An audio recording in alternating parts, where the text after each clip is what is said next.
Hi guys, I'm making this video about a little situation that I got caught up in, and I wanted others to benefit from my video. Also, I wanted to put my video out there so that people can understand the type of things these people do.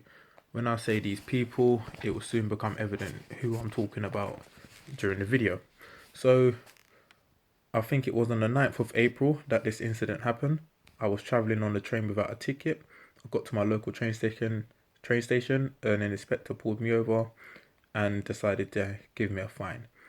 This is usually a £20 fine, which you can either pay there or then on the spot, or you get the letter sent to your house and you either send the payment off or phone up and pay by a card, however you wish to do it.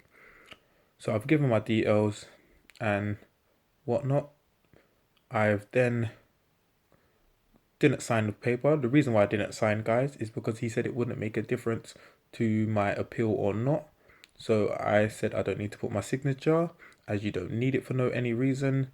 So you can take my details and everything should be fine. This is me answering him the questions, and these are the answers he's given me. So on the 6th of October, I think it was, so that's a few months down the line, I received a court summons saying that I must go court on the 11th of November. I'm a bit confused by this because I'm thinking from April to October, I haven't received any letters. And in October, I receive a letter saying that I must go court. That's a bit confusing to me. So I've read through it. It says I can plead guilty in writing. So I've weighed up my options. I didn't want to take a day off work to go court. So I thought I'll plead guilty in writing and just accept the fine. Bear in mind, this is the £20 fine, plus my train fine, plus any court fees because it has now been taken to court, yeah? I agreed to pay all of that. I sent off my guilty plea and it's just a waiting game after that. So on the 18th of November, the courts made up their decision and I received a letter basically telling me that I need to pay, if you can see that amount, that amount says £611.90.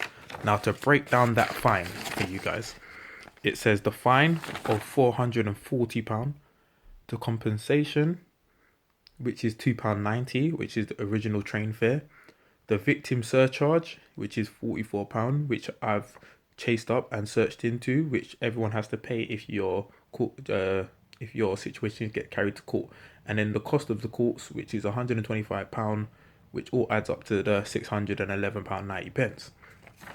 So I'm thinking, okay, everything's explained, but a fine of £440 for not having a train fare is a bit steep, right? So I've gone to appeal this. So for me to do so, I need to contact the courts.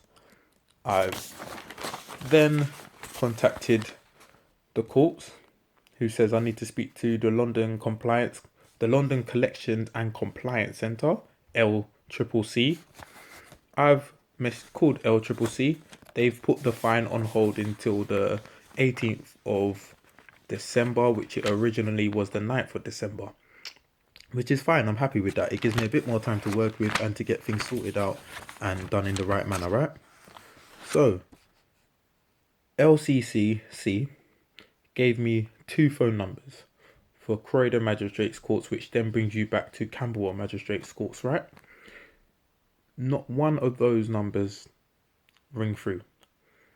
You ring them during work hours and I guarantee you won't get an answer. But this one time, they decided to answer. So they answered, they gave me an email address. I wrote this email address down, and the email address was as follows: GL Sales Group MC Summons at hmcts.gsi.gov.uk. I've messaged this email address, and again, it's now a waiting game. I've also sent the email to the London Compliance Centre, LCC, and they informed me that I've sent it to the wrong address and I need to message another email address, which is GL South Group MC Inquiries at hmctsgsi.gov.uk. I've now done that. They've now replied to me saying that they're going to process it and have a look into it. And they phoned me today, which is the 29th of December, to say that my appeal won't be accepted and that I was aware of the fine and how I haven't appealed the fine in time, and that they won't reopen the case because also due to the fact that I did not sign the original documentations, which is the problem I'm now having because I was told that this wouldn't make a difference. So I would love it if you guys share this video and pass this around, please. I want as much people to look into this, and if you've had a problem with this situation before, please feel free to comment and let me know. Thank you.